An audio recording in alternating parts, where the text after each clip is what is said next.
Welcome to CivilizationX. Viruses replicate in hours. Public health reporting still lags by days, sometimes weeks. A spillover event begins as weak, scattered signals. Fever clusters, sewage RNA, local reports, flight bookings spread across systems that were never designed to think in real time. COVID-19 exposed the cost of delay.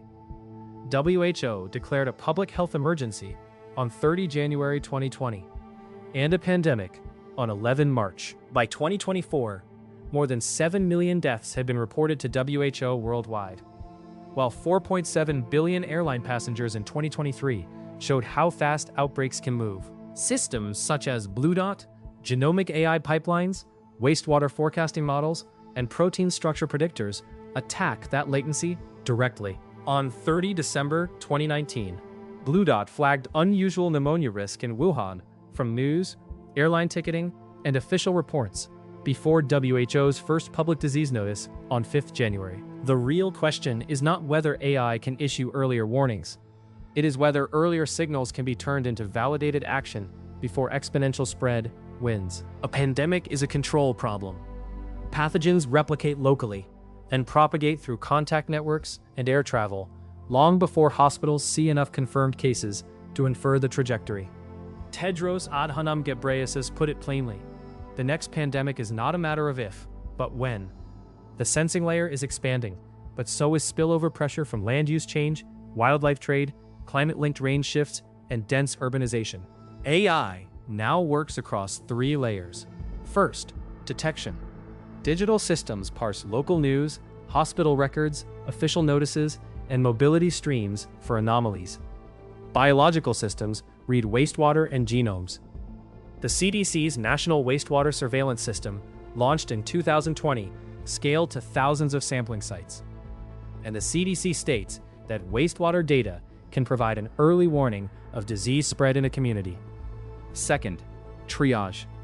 A 2023 Nature machine learning study estimated roughly 827,000 viruses in birds and mammals may infect humans. Lab validation cannot rank that search space alone.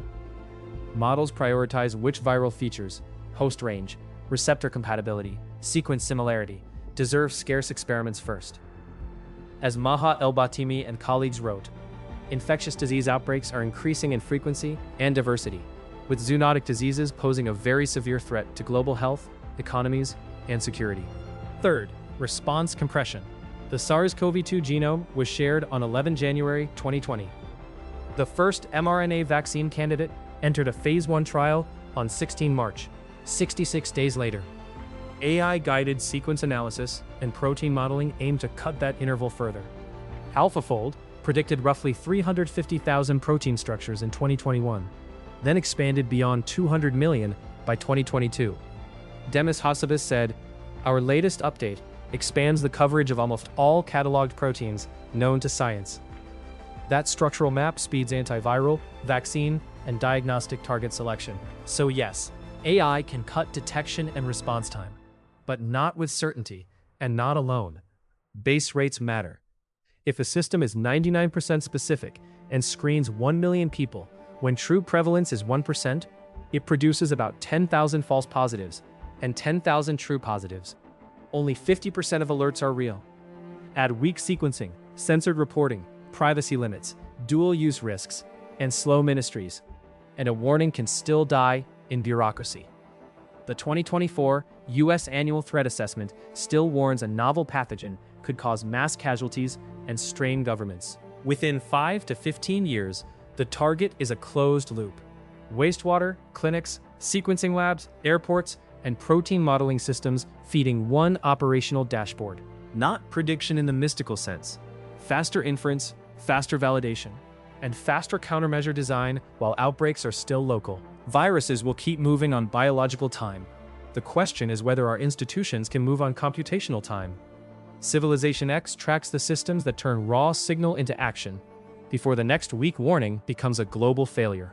The constraint is real. The data exists.